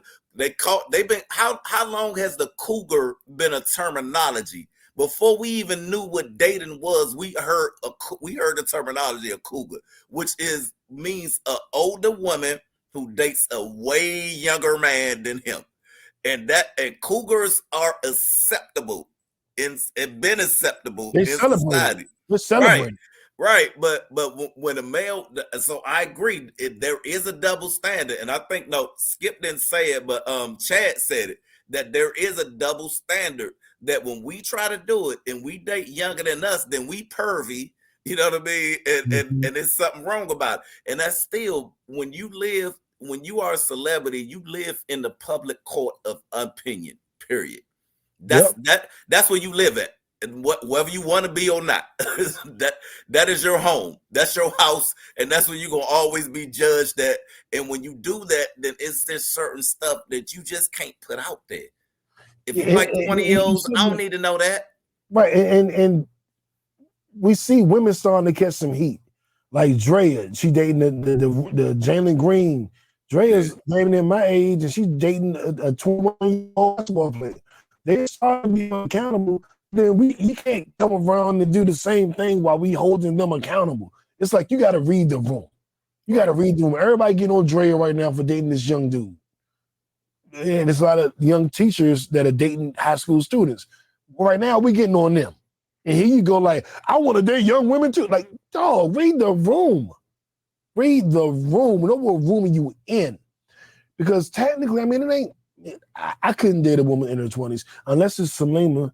And I watched her OnlyFans. I follow her Instagram. I'm going to subscribe to her OnlyFans. I saw the leak, and it made me a believer. She's only 24. I feel a little bad about that, but she's grown, and I mean, she the baddest. Like I'll send you the picture, Brandon. She the baddest. Like ain't nothing we can do about it. She the baddest. She's the baddest. But you ain't got to be like, I'm not looking to date a 24-year-old. Right. That ain't my goal. My goal is somebody in their 30s, still young enough to maybe throw me a baby or something. But you know what I'm saying? Like, but I don't want no young chick. Now, Selena, I haven't meet her. We gonna have a vacation. I ain't asking her to go on a date. I ain't asking her to go on a date. I'm asking her to leave the country with me. Hey, what's up, Selena? Let's go to Dubai. Let's go to Costa Rica. I ain't even asking you for no date. You gonna love his blinder. You goddamn right. You goddamn right. And let me stop before I sound like Shannon Sharp. I don't want to sound like Shannon Sharp. Let me stop. Let me just stop. So matter of fact, we're gonna move on.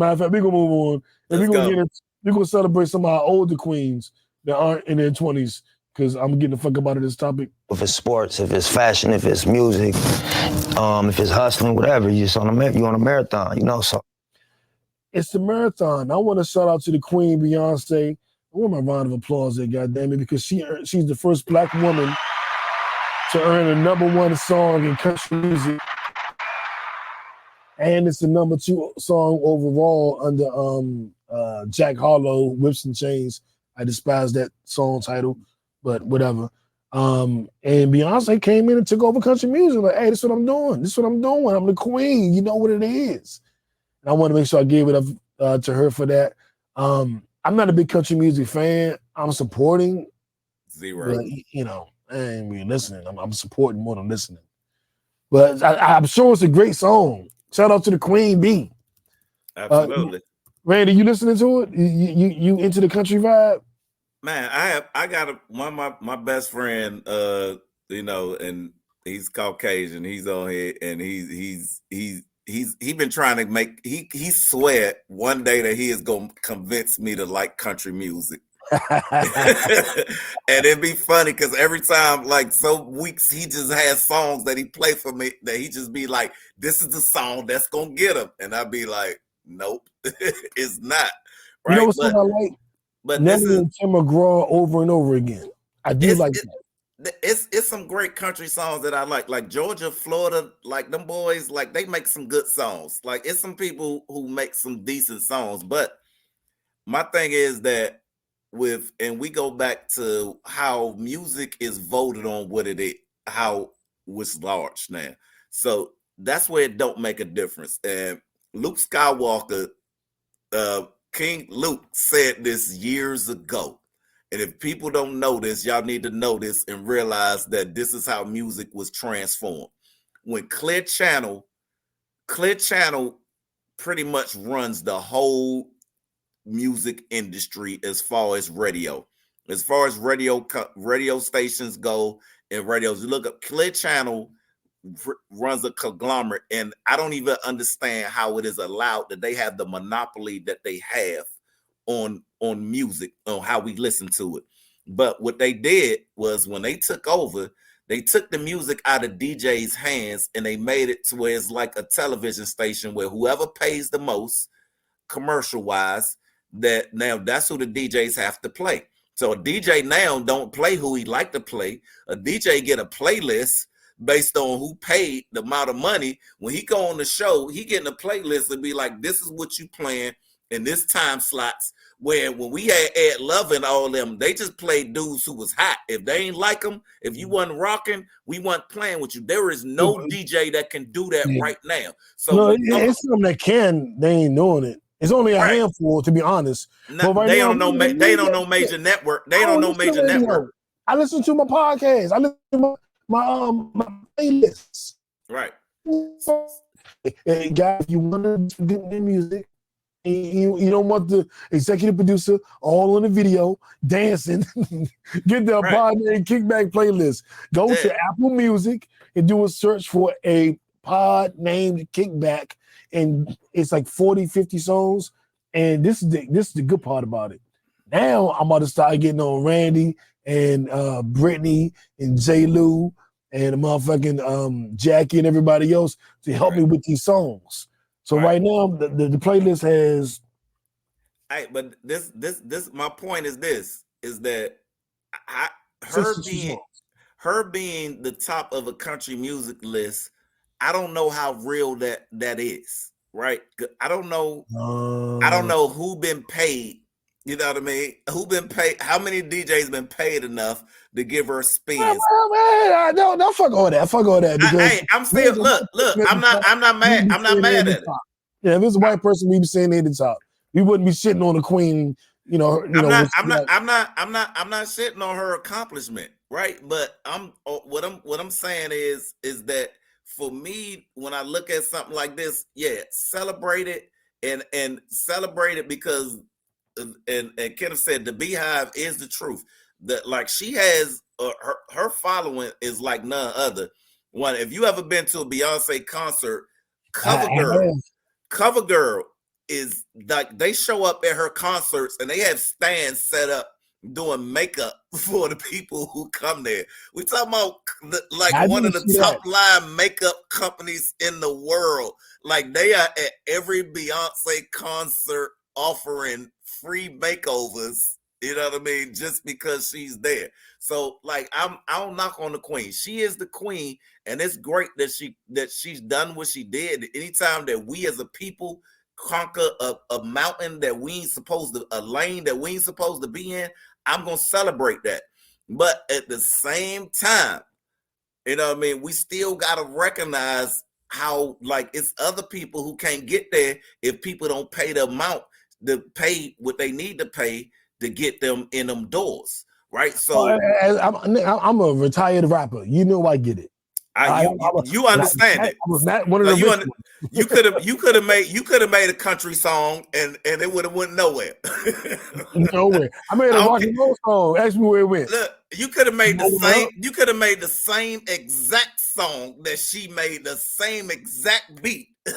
You know what I mean? Exactly. But she the queen. When the queen do something, it move.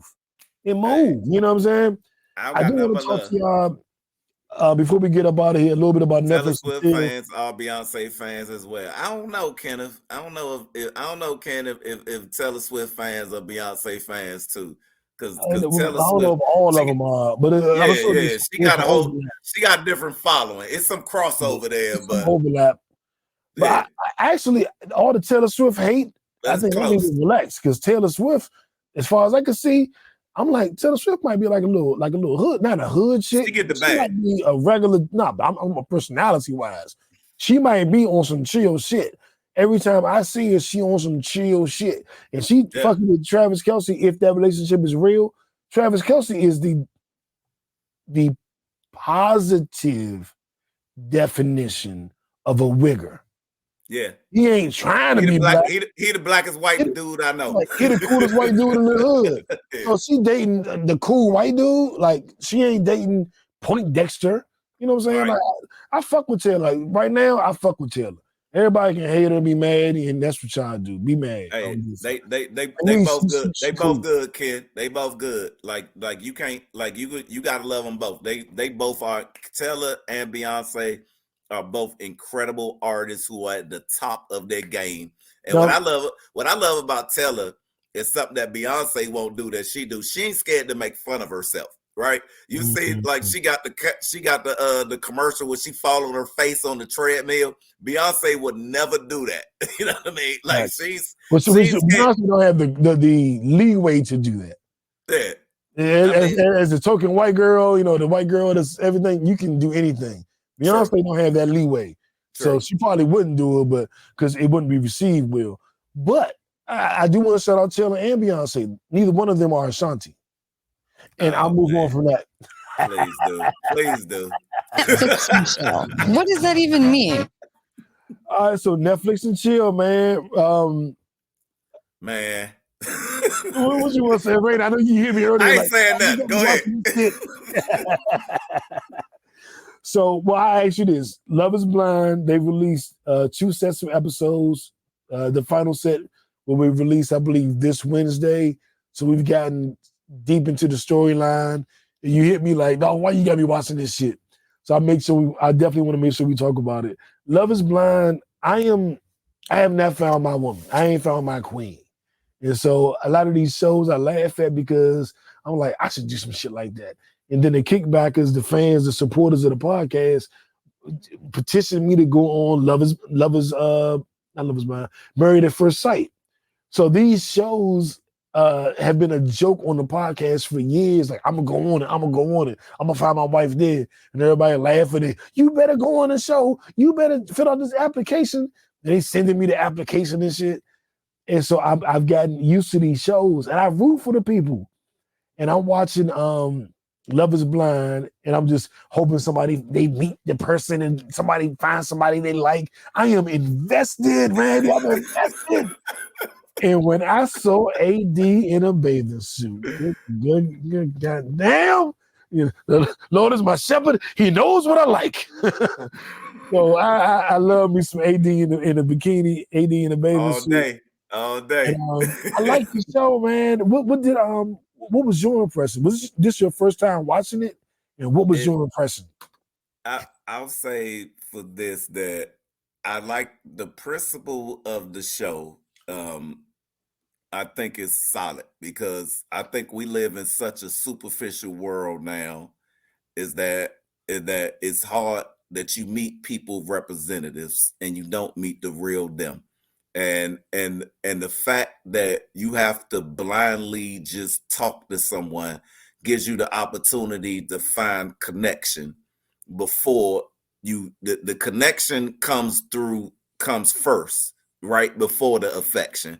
And I that's the part that I like about it, because I know, you know, in relationships when connection is gone, then commitment follows, right? So so for them to put something together that, and I think that, you know, for Nick Lachey and his wife to put this together, I think it's flawed. And I saw that on the last episode when your man told Shorty the Shorty's the same thing.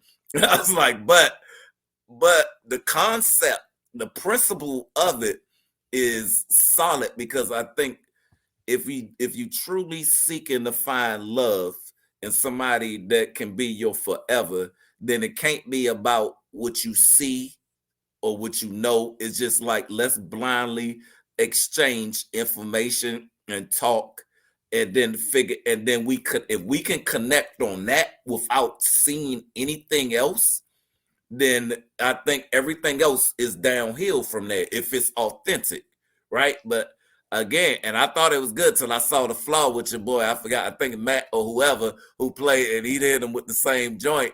But it's solid because, you know, for people who truly but still believe in love, and I had got to where, and I, you know, after my divorce, that I was like, I don't even believe, I don't know if true love or whatever is still out there, or if I could find it or want to seek it. I'm just like, you know, I just want to be good. right? And I feel you. I don't know if it's out there neither. but watching vegetables. but watching the show, and it was like seeing some people truly connected. I was like, it was getting me emotional. That's what I texted. I was like, man, why you had me watching this emotional shit?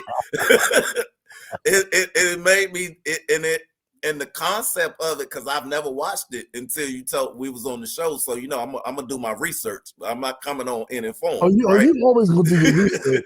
Right? I'm the top researcher on the podcast. If y'all didn't know, just for the record, I'm gonna be informed, right? So I'm watching it, and I'm like, all right. So it's some concepts in here that made me honestly think that true love can still be achieved. Right. And then I'm rooting for people, you know what I mean? Now I'm like, when she heard old girl saying that he said the same thing to her, I'm like, oh. Elizabeth, I'm coming to join you, honey. This is the big one. Broke my heart. I'm like, she told her about her dead father and all that, and like, Slim, you playing games? And so I'm looking at it like, Slim, like, if you looking, I'm like, yo, they looking for the connection to be real, and like, you playing games. And I'm like, man, I wish I was in that chair. You know what I mean? Like, go on the show, man. Like, you put out the application. I did the application. I'm too old for it. I did it for Married at First Sight in Atlanta, the pandemic year. They ain't pick me. I kind of know why they ain't pick me. I said some wild shit on the jump, but I'm just gonna find it on Facebook dating.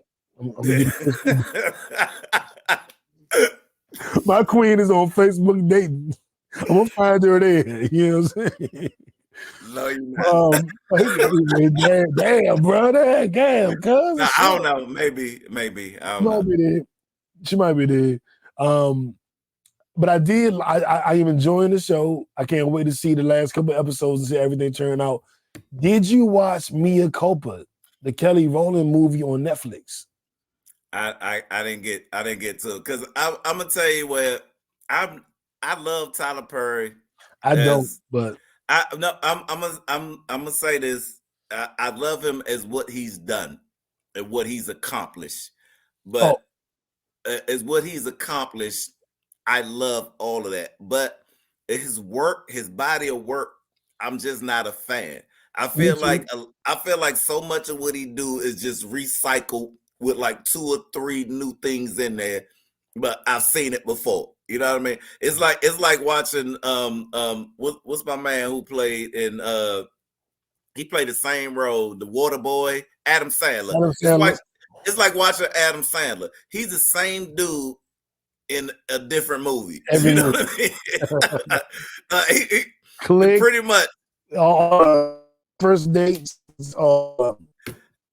He the same person in just a different movie. So and that's how I feel about Tyler Perry films, that like they pretty much the same, and he just tweak a little thing here and there. Again, I'm not knocking him, because look, he's the only, him and Oprah, the only 2 black people get money in Hollywood. Keep doing your thing, Tyler. And you got he the first studio. He got the first black-owned studio that we've never had. You know who got the second one? Who? 50 Cent. Oh, I ain't. A change gonna come. It's in Louisiana. A change gonna come. We'll see. 50 can't be diplomatic enough to get where Tyler at. So we'll see. He gonna have to soften up a little bit more, because he still be beefing with. His star stuff could have been on HBO, but the nigga ain't know how to act when he was in the room with him, right? So that's why you on Stars. You know what I'm saying? Yeah, so I hope the best. Yeah, they see what Stars did, because he had the one show on ABC. The prison show. Yeah. So maybe I'm just rooting for 50. I'm rooting for everybody black, especially if they come from hip hop. You know, Tyler Perry, love him. I'm rooting for him, but he don't come from hip hop. 50 come from us. You know what I'm saying? So I'm rooting for 50.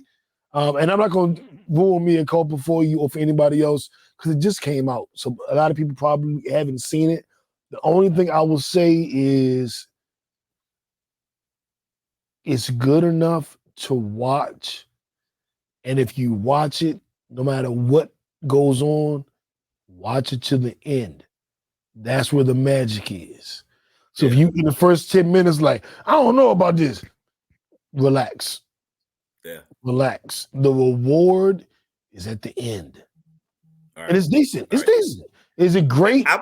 No, it's good. It is good. And shout out to He Kelly don't Warren. make nothing great. Yeah, I love Kelly too, but you know, I put it in my watch list because I understand how the Nielsen ratings work and the DVR. Me just adding it to my DVR, he gets credit for it, even if I never watch it. So stuff that he come out with, I'll add it, and no, I am never watching it. Like that's how I got like Queen Latifah, the Equalizer show sucks, but it's in my every episode for 2 seasons is in my DVR because I want the Queen to get. I want her to get the respect that black people supporting her. Even though I don't like your show, I want you to stay on. You know what I mean? Somehow that is correct. Somehow that is correct. I applaud it. I applaud it. You are correct in doing that. Before we get up out of here, I think that well, actually, I do want to really quickly address the Jeezy Tiny Desk performance. I went to look. Jeezy book. I read the book. So that book got me going through all his old albums. It got me back in 2009 Snowman mode. Like I am, I'm Jeezy Danny, my favorite rapper right now because of everything I've read and studied on him the last couple months. I'm like, yeah, Jeezy. And the concert was underwhelming.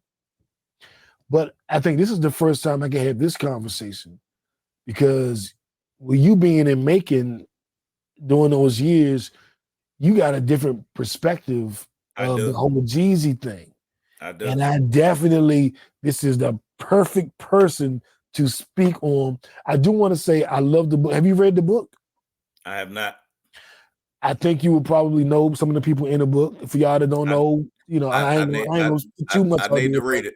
Yeah, but Randy was in Macon when Jeezy was in. That's all I'm gonna say. And it's a great read. It's a great read, and it made me like this was in that song. You hiding the yams in your auntie house. That was a lyric. I remember that song, nigga. Like, and then and I'm just hearing it. I was like, yo, and it got me so hyped. The concert was deflating. I was like, oh, Jeezy, you could have did better. But just overall with his book, with the concert, with the changes he's been going through, give us your perspective. How you see all that? Well, I'm gonna say I'm a big Tiny Desk fan for one. You don't want to get me watching Tiny Desk. Rooting for everybody, Black Love. Appreciate you. I'm a big fan of Tiny Desk because it's shot here in DC, DMV. We created it. All y'all seeing like this, all us. You want tickets? You got to come here for that, right? Boom. So I'm a huge Tiny Desk fan because they, especially when COVID came out, they helped artists make money when they couldn't go out on tour anymore. They figured out a way to do it. Them and Swiss and them two, them and Tiny Desk, like they both was still trying to figure out how for artists to make money. So I appreciate them for that. But I'll tell you this for Jeezy, I was in Macon around Georgia, where he don't acknowledge it, but it is really truly his hometown, right? And Unionville, Georgia, is where he's truly from. And although he does not publicly acknowledge it, he does so much for that community.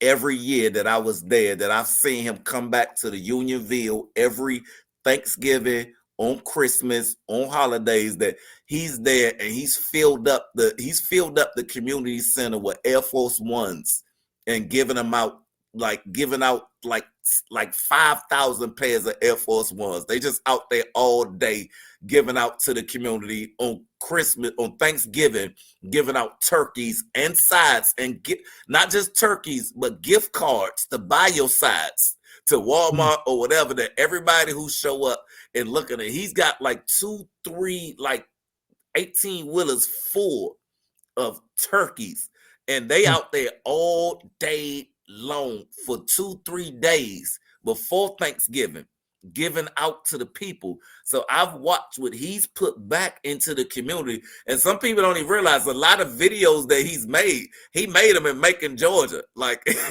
like a lot of these hood videos, y'all see we in the hood, like that ain't Atlanta. That's Unionville, Macon, Georgia. And I know a lot of them dudes that was in those videos. In fact, I was incarcerated with a dude who got killed in his house, Pukilo, which is a whole nother story, which he and everybody You all know the Pukilo story. Everybody know the Pukilo was that was one of my homies. That was my boy. That was my celly. He was my celly. You know what I mean? Like Henry, real name. I know know his whole name. That was my man. So when it says like I have insight on all of that, but still even all of that, like I'm a Jeezy fan because I know like where he ain't just come out the hood and just kept going. Like he give back like every year and he don't advertise it. Like you don't see it nowhere like what he doing in Unionville, Georgia and Macon.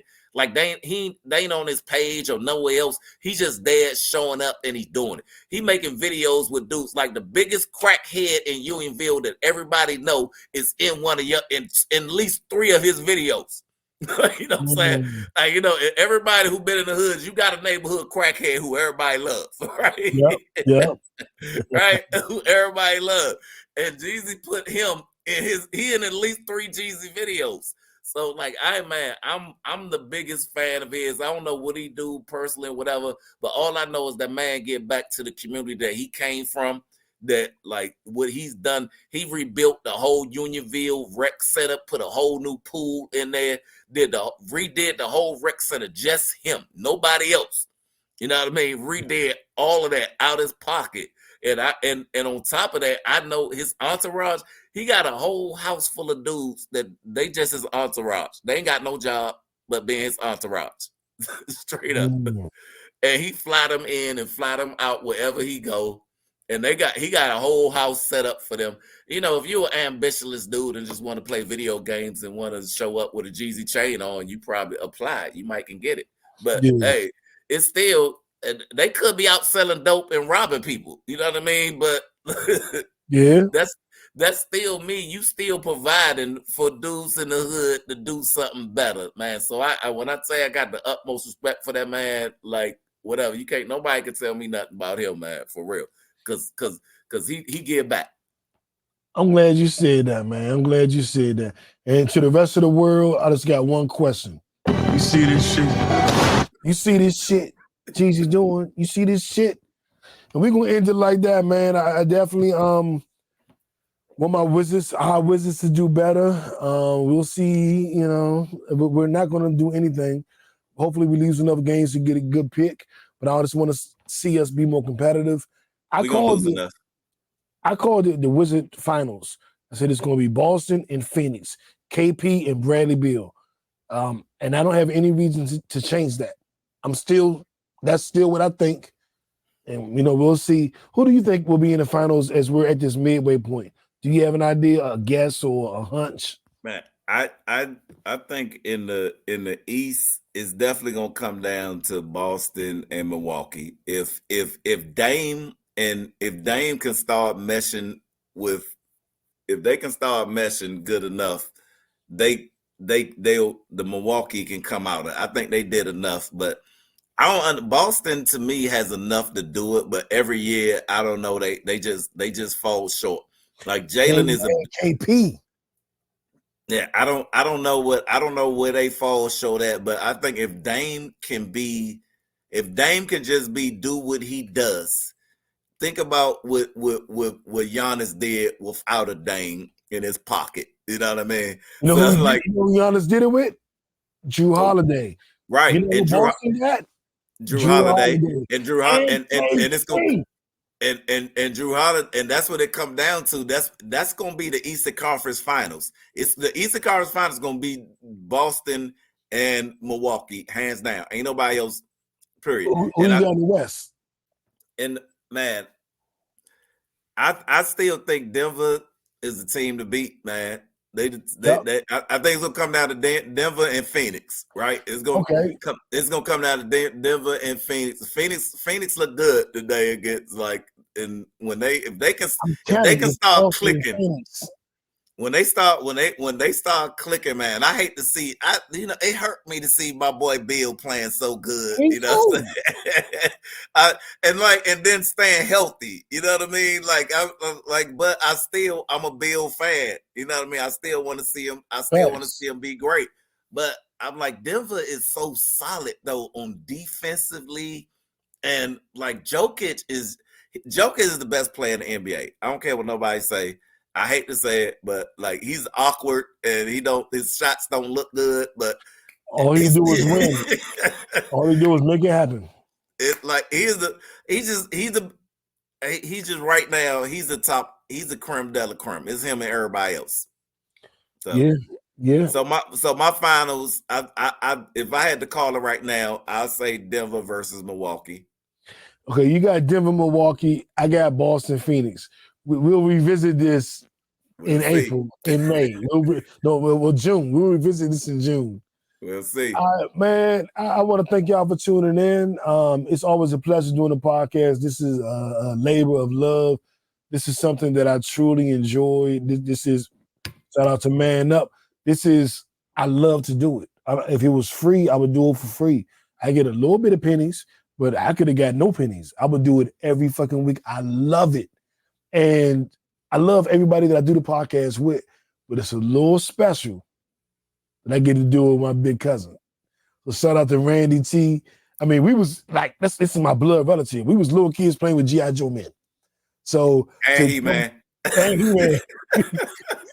So to come full circle and to do the thing I love the most in the world with one of the people I love the most in the world, and ain't nothing better than that. Righteous, I hope you watching. We need to get you on one of these episodes. Get on here, man. Yeah, man. I'm so appreciative that y'all tune in. I've been doing this show for 12, almost 13 years, and I've had a different host. My God, I've had so many different hosts, and you guys keep coming back. And I know part of that is because I bring on great people like Randy and Brittany and Jackie and J. Lou.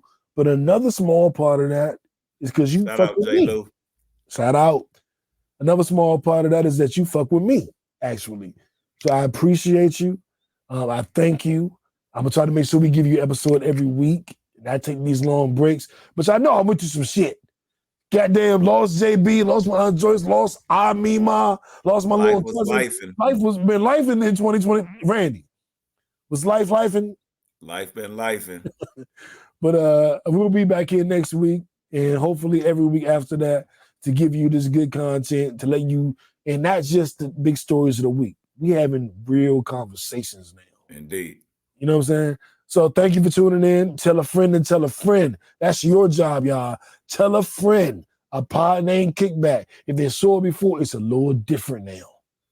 We diving deeper. It's not just the biggest stories of the week. It's the biggest conversations of the week, along with the biggest stories of the week. And on that note, skip you, reverse you, draw two, draw four, uno. We out.